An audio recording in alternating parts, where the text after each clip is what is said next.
What up, y'all? DC Fago guy. Welcome back to another What's Happening Now. Wanted to do this video. Few things have been announced. This may not be a very long video, although every time I fucking say that, it ends up being a fairly lengthy one. But there's been some shit that's been announced. Primarily, this is going to focus a lot around The Gathering, because The Gathering is starting to get announcements rolling out. The Gathering is starting to look legendary. There were a lot of people that have been thinking The Gathering wasn't going to be very legendary. You know, we kind of touched on a previous topic on the last What's Happening Now about that, with Twisted, or Jamie rather, making a post about the whole thing. But before we dive into that, I do want to talk real quick about memberships. They're back, baby. I previously did them specifically to do giveaways for the channel, and that was kind of a direct way to kind of fund that. Ended up not doing as many giveaways, so I kind of did away with them, but they're back, baby. Right now, we've got 2 different levels that you can sign up for if you want to help support the channel here. The first one, I'm calling it Diet. I tried to do something a little more punny to the whole Fago thing. Originally, I was calling it 24 ounce and then 2 liter. But I decided Diet and Regular sounds way fucking cooler, right? That sounds way better to me. Not saying that the Diet means it's not as good as the Regular, but at the Diet level, you get loyalty badges, an emoji, which I'm working on the emojis currently. I don't have them ready just yet. Member shoutouts, members only polls, and early access to new videos. And what I mean by that is when a video is edited and uploaded, it will be directly available for members ad-free. You won't have to watch any stupid, annoying ads until the actual video premieres on the day that I'm going to have it premiere. So I will give a couple days grace for the members to watch without any ads at all.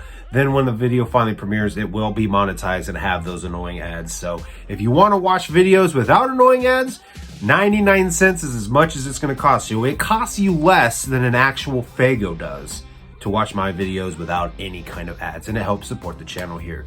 Moving up to the next level, we have Regular at $1.99. Gives you all the previous benefits. Also gives you a Google Drive access. If you guys haven't noticed, I've been introducing little background music in my fucking videos. This actually came from Loke, because I've been doing shit with him over on Shadowland Universes. Shout out to that fucking channel. Make sure you guys go check that out, subscribe. Absolutely fucking great things going on over there. Robbie right now is killing it. Fucking Night Shift is fucking killing it with masks. I need to start getting back on and killing it with videos over there. I was sick for like a week and a half, so I didn't do shit. And then like I started to grind shit into my own channel. I need to start pumping some things back out for that. But I got the idea because Loke was doing that to some of the videos I was doing for Shadowland Universes. So I was like, why couldn't I do this? So I've been making instrumentals and using them in videos. They're very subtle, but they're there. You guys can probably hear it now playing in the background. At the regular level of the memberships, you will get you will be added to Google Drive access to a folder on Google Drive where I'm sticking all of these instrumentals that you guys can have to listen to. If you're a content creator of your own, you can use them in your videos. They will be there for you. When you sign up to become a member at this level, make sure that you guys comment somewhere. You can email me, dcfagoguy@gmail.com, and I will add you to that folder so that you guys will have access to these instrumentals. Every so often, some of them may disappear as I'm making room for other ones, but I will always keep these instrumentals if there's ever one specifically that I have made, or there's ones that I haven't made and you guys would like to see instrumentals for added to that. That is something you guys can request as well. So that is a perk that you will also get at the regular level. But the other one I have is members only videos. I thought about doing this for Diet, but I wanted to kind of bump it up to the $1.99 because one of the videos that I'm considering bringing back is my 2 cents. My 2 cents kind of went away because a lot of times they were on, I don't want to say controversial topics, but a lot of times it involved controversial topics. And a lot of times those videos invite a lot of just toxic energy. So I kind of did away with them and just really didn't do a lot of videos on shit going on, and there's a lot of that kind of shit going on here lately that I've maybe just touched briefly on. My thought was to bring back my 2 cents and make them members only. That way it's kind of restricted and it's not just accessible to everybody that the toxic energy kind of gets filtered out. You know what I mean? It's going to be exclusive to those that are going to support the channel, and maybe their opinions align a little bit better with me, or they understand or are in a mind state where it's kind of like, I don't agree with him, but it's cool. You know what I mean? Like, that was my thought process of bringing my 2 cents back and making it a members only thing. It's something that members can see, and it's not necessarily accessible to just the every average Joe person who's going to come in and, well, I want to fucking find you and punch your fucking face out, you know? Because I have had that happen. I've had that reaction from people with my videos. So I'm thinking about bringing back my 2 cents, and that will be a members only thing. So that is something that you can do if you would like to support the channel. If not, it's all cool. That being said, let's give fucking shout outs to the motherfucking members, because they're getting shout outs in every video. Starting off with 66 Sam, Seth Moon, MP23, Do It for the Underground, which I just fucking shouted out Robbie previously. He gets 2 for 1 in this one, baby. But he's fucking killing it overall on Do It for the Underground, as well as on Shadowland Universes. And then, of course, we also have Unique Freestyles. And shout out to Ivy Killer, who joined as I was editing this. Which actually says they rejoined, so they were previously a member when I offered memberships the last time. So shout out to those motherfuckers for being members, for supporting the channel. Again, if you want to support the channel, link is in the description for you guys to go sign up and do so. Like I said, it costs less than a Fago to be a diet member, and you get some really cool perks, in my opinion. Let's move on to the main topic, and probably what is just straight up going to be what this video is directly about, is the fucking gathering of the Juggalos. They've started to announce a lot of the other artists, and I mean, legendary, baby. We've got fucking Tech 9 finally announced coming back to the gathering. He has not been to the gathering since 2019 was the last one, the super gathering. So for those of you who are misinformed, for those of you who are haters, shit talkers, not really keeping up on the history, but you've watched recent interviews where it's come up and you're like, oh, well, Tech don't fuck with the Juggalos, because they see these little mentions of beef, right? Let's put it all in perspective here. December of 2016, Tech 9 went on Hot 97, and they started comparing Tech 9 to ICP, started asking him questions about the gathering, and he shared an experience he had of the gathering where he had seen a Raw Dog line. A totally believable fucking story, in my opinion. Talked a little bit about Drug Bridge, you know, and they talked about the gathering after the comparisons of Tech 9 to ICP were already being made. Now, if I'm Tech 9, and I'm me, and I've carved my own path, and I make my own music the way that I do, and somebody starts comparing me to another artist that, yeah, I'm cool with, I've done a lot of shit with, but they're basically comparing me to them, I'm probably going to get a little irritated as well. And so that's the attitude. You watch this interview, you can see the mood really kind of shift a little bit. And so they start talking about the gathering, and I guess Violent J took offense to the way that Tech responded to some of those questions, the way that he acted in that interview. I didn't take it that way at all. He felt that Tech didn't represent the Juggalos very well enough, didn't speak positive enough about the Juggalos. And so when they then went on Hot 97 in early 2017 to promote the march, they brought up the whole Tech 9 thing, and basically that was one of the things Jay was saying, is how if it wasn't for them, Tech wouldn't have been. If it wasn't for Juggalos, you know, it's all about hyping up the Juggalos. So of course he's got to go in there and say, if it wasn't for the Juggalos, he wouldn't have been shit, which is not true. I firmly believe that Tech would have been absolutely fine if he never interacted, got down, entered into the Juggalo world at all. Tech 9 got where he got because of him and his grind and his talent. All of this is happening like a month, 2 months after everything with Twisted and their split and their beef is fresh. So naturally, a lot of Juggalos went down that route of fuck Tech 9. That's just the energy immediately Juggalos went to, and that's just kind of been a lot of people's mindsets going forward. So much so that Juggalos were threatening to cause harm to Tech 9. And, you know, Tech had a conversation with Violent J and basically said, you know, you guys are going to this march to basically give a statement of we are not a gang. And Tech 9 has backgrounds with being a blood.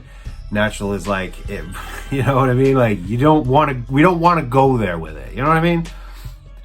Because of how hot and fresh all that was, Tech-9 did not perform at the Gathering in 2017. Respectfully so, I don't think I would have showed up either. That's just asking for an incident to happen that you don't want to happen. So he didn't perform in 2017. He was back in 2018, and he was back again in 2019. Obviously, 2020, there was no Gathering, and since then, Tech-9 has not been at the Gathering. I don't think it's directly because of him. I think it's because of ICP. We didn't have a Gathering in 2020. Very last minute, they bring back the Gathering in 2021, and then kind of going forward, they haven't been touring. That was when the whole, Violent J's Heart issue. We're not touring. We're gonna retire from doing tours. Their funds, a lot of their money comes from doing tours, doing merch sales. Psychopathic Records doesn't really function as a record label like it previously used to. So a lot of their resources are really slashed in half. So I don't know if they've tried to book him and he has said, I'll do it for this much. I think previously in the past, he has said he did the Gathering for $40,000. And if that's been his stance the whole time, like, hey, I'll do it for $40K. And they're like, well, we don't have enough to do it. He's like, okay, well, when you can, hit me up. You know what I mean? Part of me feels like maybe that's the way that it's gone since the Gathering has come back. Perhaps this year that they were able to either negotiate him down a little lower, or they were straight up like, yeah, we want you at this Gathering because we're theming it as this. I don't know. Point being, all of that little history is for me to say that Tech-9's fucking back, baby. And I just wanted to kind of put that out there because I think that there are a lot of newer juggalos coming into the scene that don't know that history. And there is a lot of misinformation out there, and there's a lot of journalists out there that are not really going to tell that story unbiasedly. And I am a little bit on the biased side towards Tech because I do like Tech. I like his music. Not so much his last few albums, but I am somebody who, whether I have a bias or not, I'm, for the most part, I feel able to really kind of satellite the whole situation and be like, yo, like, I don't agree with the way he did this, but you know what I mean? I for the most part, like to be pretty open-minded. So just wanted to really kind of put that out there for anybody who is seeing the wrong information about that, anything like that. But then also announced R.A. the Rugged Man. I think it was definitely necessary for R.A. the Rugged Man to be announced for the Gathering of Legends. I wasn't at this Gathering, but I have seen and heard the stories about R.A. at Fucklahoma, which was the 2017 Gathering. That place was very strict. There were cops on the ground, and just a lot of juggalos had a really bad experience with that Gathering because of this.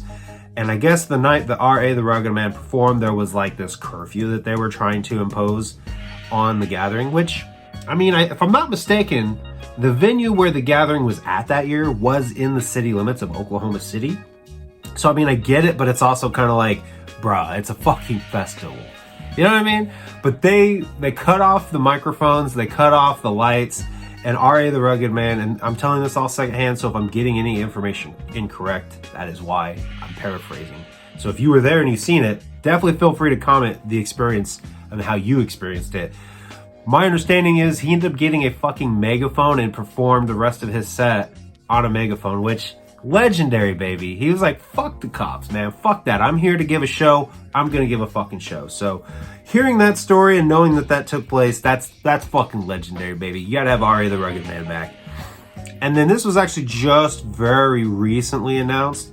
They're doing the ICP Shangri-La Tour Throwback show, which I thought was very weirdly specific because, again, going back to the 2017 Gathering of the Juggalos, they actually did a Shangri-La set.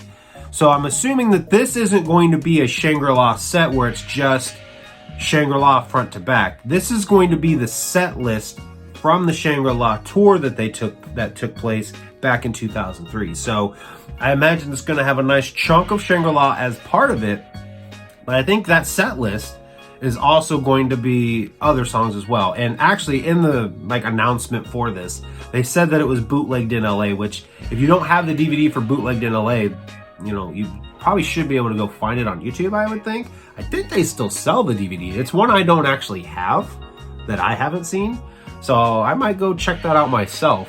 But from my understanding is that set that they performed on the Bootlegged in LA DVD is the set they're going to be doing at the Gathering of the Juggalos. So that would definitely be dope. Makes sense for them to do Shangri-La. It feels like when I first seen that, I kind of felt like, oh, that felt too soon to be doing another Shangri-La set, considering they just did one 8 years ago. But it makes sense considering that they're like triple, quadruple down, saying confirmed, stamped, sealed, send off to the fucking presses that the Knot is coming out at this year's gathering. It makes sense for them to do a Shangri-La set. And honestly, I'll just put this out there. Why not do a Shangri-La set on Thursday and a Hell's Pit set on Saturday with the fucking Knot being available that week? You know what I mean? That to me would be pretty fucking sweet. Honestly, that would be pretty legendary. I don't think that that's going to be the way that they do it. Typically what they do is they have a themed specific show on Thursday with like a standard ICP set on Saturday, but that would be pretty fucking sweet. Again, they did Hell's Pit at the 2018 gathering at Woopstock. I was there for that. That was pretty fucking sweet, which honestly was really cool. Now that I'm just now realizing in 2017 they did Shangri-La, and in 2018 they did Hell's Pit. That's pretty fucking cool, honestly, to be honest. Now that I'm just now realizing that. Pretty fucking sweet. But yeah, legendary gathering starting to get there, baby. And honestly, look. I know there's a lot of that kind of energy out there, like this isn't so legendary because you're not going to have Dark Lotus, you're not going to have Twisted, you're not going to have Ridas. And I'll throw them out there because I think other people don't consider them. But I mean, Blaze, fucking Boondocks, ABK, all of the psychopathic artists that, you know, were part of Psychopathic in the early days. And I mean, I guess not so much with Boondocks because he didn't come into the scene until the gathering of the Muddalows, the 2006 gathering. But still, like, they're part of what I consider the golden era of Psychopathic records. So having them there would also make it legendary to me. But I think what's going to make the gathering legendary is really your own energy and your own mentality that you take to it, right? I'm not going to the Gathering of the Juggalos. There's just no way financially that I'm going to swing it. And then just other personal reasons too. But I also wanted to give like special shout outs to fucking Mad Max getting booked. He's performed at the Gathering a great handful of times. I don't even know the amount of times that he's performed. Going all the way back to, again, I think 2007, 2008 Gathering. He's been at several as himself and with Mission Infect. So that's pretty fucking sweet to see him being more or less recognized as a legend and having a set at the Gathering of the Juggalos. There was another one that I wanted to shout out, but I don't remember what it was. So, but yeah, the Gathering of the Juggalos, it's shaping up to start actually be really fucking legendary. And again, it's all really on how you look at it. Like, if there's artists there that you're seeing that you feel are legendary and it makes it legendary for you, pretty fucking cool. If not, hey, what more can I say? One of the things that I did forget to mention, though, that I wanted to mention when Tech 9 got booked, this was like a couple of days after Tech 9, 3-6 Mafia, and Bone Thugs and Harmony announced their Thuggish, Ruggish Mafia tour. They announced this, and everyone immediately was like, "This is going to be more legendary than the Gathering," which the Gathering announcements hadn't started rolling out yet. It was actually like perfect the way that they started rolling out their announcements, because this got announced, and then it was like, I want to say 2-3 days after that, they announced Tech 9. And there were a lot of people speculating and looking at this tour for the Thuggish Ruggish Mafia tour. And they're like, well, hey, they're actually going to be free on the 15th. Like their tour, let's see, they got, did I say the 15th? Is that what I said? Oh, the tour kicks off on the 21st. What the fuck am I talking about? But there were people, I guess they were looking at other tour dates. I don't fucking remember. I don't remember. But I remember people, like, it was somebody that was in Discord was talking about it. They were pointing out the fact that there's going to be a gap in a tour. And I think it might have been for Tech 9. Now that I'm thinking about it, it might have been. I don't fucking remember. I don't know why I'm bringing all that up unnecessarily. But there were a lot of people that were like, yo, that would be really fucking sweet if this tour also coincided with the Gathering. because a lot of people were like wanting to see Bone Thugs there. A lot of people wanting to see 3-6. 3-6, Mafia, and ICP both were at Sonic Temple recently. So there was a lot of people too there that were like, yo, that'd be cool to have 3-6 Mafia at the gathering.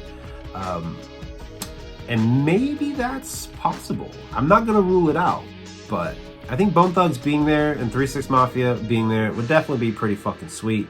And if 3-6 is gonna be there, I do think it would be pretty cool to have like a little Killjoy Club set, because it's been a few years. That to me would be pretty fucking sweet. But I think, like I said, this is going to be a little bit shorter. I think that's going to do it for this edition of What's Happening Now. But before we go, we got to dip into the collection plate. Pass the collection plate. Show me how you give. Pass the collection plate.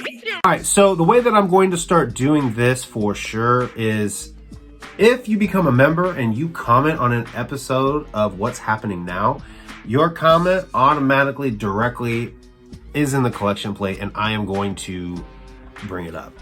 If you leave a super thanks or super comment, as I like to call them, that is going to be directly into the collection plate. And then from there, I'm just going to find a comment that really sticks out to me that I want to address and bring up in the video. So starting off, 66 Sam, really surprised the clowns are going to drop the knot at the gathering. Seems like they are not going to hype it.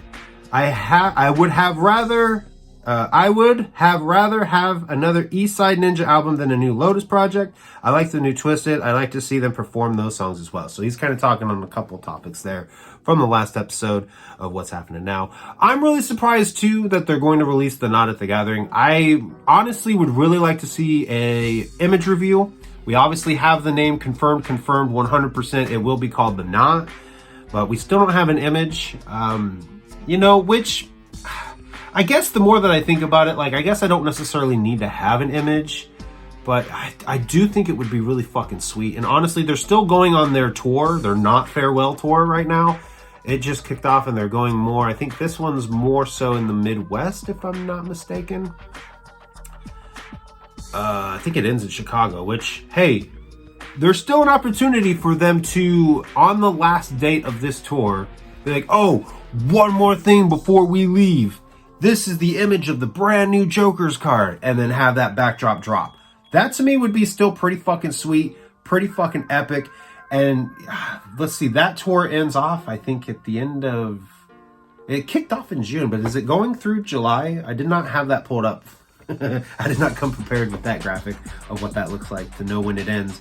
But that, honestly, to me, would be really fucking sweet as well. Because if there's enough of a gap between that tour and the gathering, that's that last little cherry to say, yo, this is what's coming out. Which, I mean, they've already been saying it's coming out. But to give us an image really makes it feel like, yo, this for sure is happening. Because there's a lot of people that have doubt, and I'm one of them. I'm not saying it isn't, but I'm also skeptic of it might not. History has shown many times that they have unannounced something, or they've announced something and missed the deadline for it. So it is possible. It's still there. I know there are people who are saying that it's likely, I'll bring it up because I think I'm going to pull that out from the collection plate. Ryan Lovejoy 87 says the 6th 100% at Gathering 25. I said I'm not holding my breath. He says, I don't know why you say that. It's happening. I know previous years shit didn't drop when it was supposed to, but this is 100%, man. And I admire your faith. For your sake, I hope it does.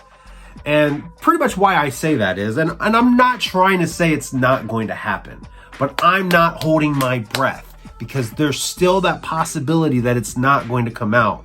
I've been in Ryan's position where I'm like, yo, they said it's coming out. They fucking said that Yum Yum Bedlam is coming out Christmas.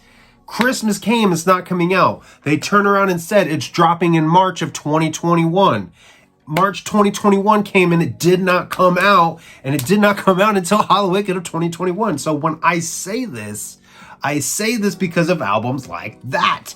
They gave us a name, they gave us an image, and said it was coming out at Christmas, and it did not come out. So until it comes out, I'm not holding my breath. I'm not going to say, yo, this is 100% for sure happening. And I don't want to project that energy onto anyone who's getting excited, but that's just where I'm at, because that I've been in that situation. I've had that happen where I'm like, yo, I'm excited. The album's coming.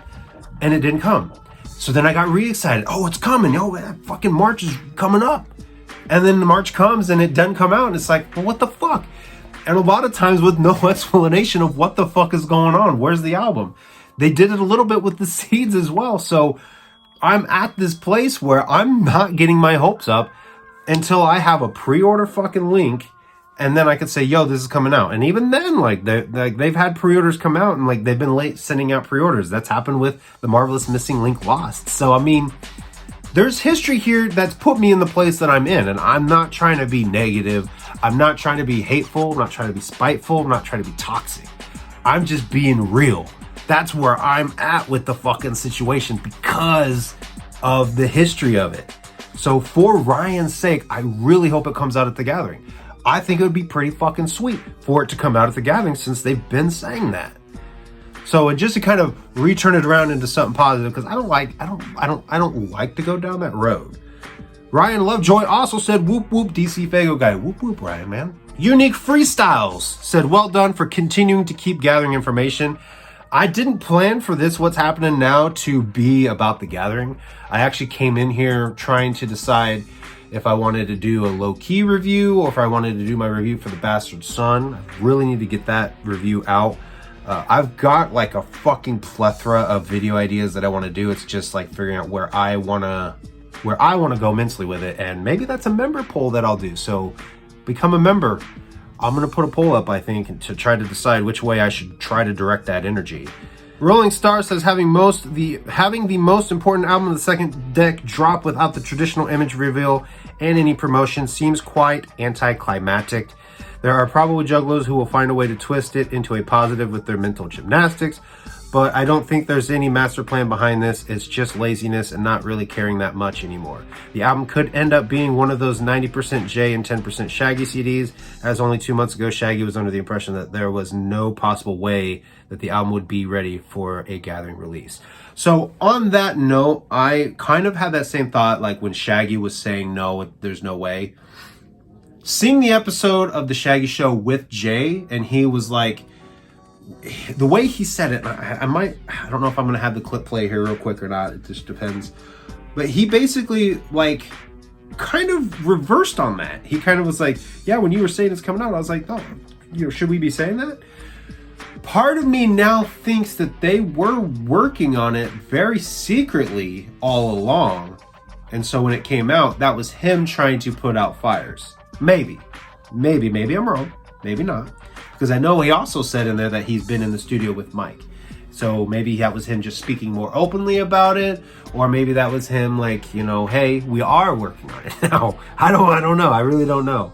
Sometimes it feels like Jay and Shaggy are kind of living in two different worlds. And every so often their two worlds come together. That's kind of where it feels like they are together now. I know recently in an interview, Jay had said something about like Shaggy. I think it was a shoot interview. Jay basically said that he talks to Shaggy like every day. So that's so fucking amazing that they maintain this friendship for what? 40 fucking years. Because they're only in their 50s. And they met when they were teenagers, like early teenagers. So damn, that's amazing. Like I admire their fucking friendship so goddamn much. So the other thing that he was talking about in here was like the mental gymnastics with people, and like I don't want to say it like that because I was somebody who was like so, and I mean I'm still very much so in love with ICP. I'm still very much so a juggalo every single day. There's just been so much that has happened that's made me like take a step back and go, damn. There was a time when I didn't question them even a little bit. And when I say question them, I don't mean like, wanting to cancel them or anything like that. I just mean like live so religiously by everything they do and say that nothing else matters. I don't live like that anymore. Joker's Gallery, who says, why do people hate on Twisted for going back to the old shit, but have no problem with ICP doing the same? They both do it. Every musician does it. Green Day isn't hurting for money, but they re-release old albums and merch consistently like ICP and Twisted do. Jacob then responded, said because in their heads that's acknowledging that they were on Psychopathic. No one bitches when they do HOK. Not 20 years ago, not now. It's the Psychopathic albums that people think Twisted can't use without ICP's permission or something. And then I said, I actually don't mind anyone doing their old shit. I would just rather a tour for the new album that I enjoy a ton than an old album that's just okay for me, LOL. And so Joker's Gallery then said, I was talking about one of the collection plate comments, not you, DC. Oh! I did not even see his response to me until just now, because I thought that was, I did think that was directed at me, because I've been kind of shitting on the fact that they're going on this freak show tour rather than do a tour for Welcome to Your Funeral. And I'm not going to go down that rant because like I've said what I've said about that. I'm not a big fan of Freak Show, and I really enjoyed their new album. I really fucking did. So, but yeah, he's got a really good point, and actually that's hilarious because just yesterday, after they announced the Shangri-La Throwback tour, Ronebone from Beneath the Dirt had tweeted and posted on Facebook, where's all the, oh fuck, how did he say it? I don't even fucking remember, but he was basically talking about those juggalos that shit on Twisted for doing their old shit. Where are they at? Are they going to shit on ICP now for doing this? And that's funny to me, because I'm also somebody, I'll just fucking say it, I'm also somebody that would love to see ICP perform more songs from the second hand of Joker cards. Don't get me wrong, I love the first 6. Absolutely every time they play a song from the first 6, I'm right there singing word for word. But the second hand is amazing. I am somebody who's been there from day one that's like, yo, I like this fucking album. Like, when I listen to an ICP album, no, it doesn't matter what album it is of theirs. When I'm listening to it, I'm enjoying it. I'm not miserable like, oh, this fucking sucks. Never has that happened for me. I take that back. Bloody Sunday was the first time that I had that happen. But an ICP album, I've never had that happen. Not even with Woe. Woe was disappointing, but it was disappointing for other reasons. Musically, I was like, yo, this is still pretty fucking solid. Same with Yum Yum's Lord. Every ICP album I've listened to, I've enjoyed. I would like to see ICP perform more of the second hand. They go back to that first hand, and I get it. They know what's the crowd movers. It's the songs that they've performed so many times. I'm sure it's like, you know, just muscle memory at this point for them to perform those songs. I would honestly love to see them do more songs from the second hand. And I would honestly love to see them, like, I personally feel like the farewell tour is not happening, or it's just going to keep getting pushed back. I would like to see them start doing a tour, or Juggalo Day start being like a Bang Pow Boom show, or a Mighty Death Pop show, or I doubt there wouldn't be a lot of people that would be there and enjoying it. I mean, there are people that would still go, but like a Juggalo Day for The Marvelous Missing Link. Lost is one night, found is the next night. That would be pretty fucking sweet, but I think they probably know and acknowledge that most 99% of Juggalos love the first 6 over the second, which is fine, but I would love to see them do more of it, you know? I really would, because there's a lot of fucking banging tracks in the second hand. Oh yeah, baby. They could firmly churn out a really solid set list out of the second hand of Joker cards from every album. Every album. They could do Drunk in the Attic. They could do fucking Triplex off of Fearless Fred Fury. They could do fucking, they have done it before. They could do Falling Apart off of Lost. I think Get Clowned would go over pretty well off of Found. They could perform that. They could fucking wrap it up and do a closer with Forever. That would be sweet, man. Could you imagine being up for Fago Armageddon when they're doing Forever? That'd be pretty sweet. Really fucking sweet. Like they could very firmly come up with a set list out of the second hand Joker cards, and it would be pretty fucking solid, in my opinion. So I think that's gonna do it for this episode of What's Happening Now. Again, link in the description to go become a member. You get shout outs in every single video. Shout out to our members. Tell me down below what you guys think about What's Happening Now. Is the gathering starting to look legendary or not? And if it isn't, what are some artists you'd like to see announced and not twisted? Don't go there. It's not happening. It's not happening. But what are some other artists that have performed at the gathering previously that you would love to see get booked that would make it start to look legendary for you? Anyway, thank you guys for watching. I'll see you guys next time.